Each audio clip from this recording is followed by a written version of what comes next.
Alright, ning takna sa kagabion ato lang tagaag pagtagad ang atong verse of the night karon, no? Ingon niya John 3:5.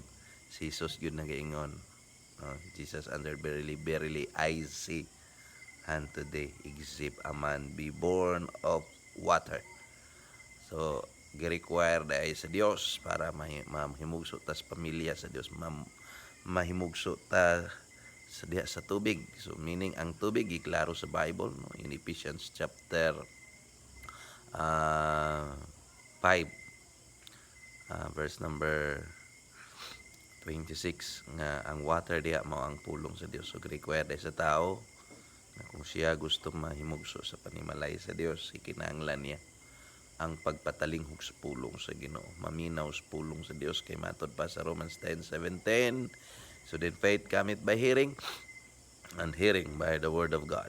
So importante ang pagpaminaw sa pulong sa Dios para motuo ka sa Ginoo, unya imong pagtuo mo na hinungdan nga mahimo kang anak sa Dios and of the Spirit.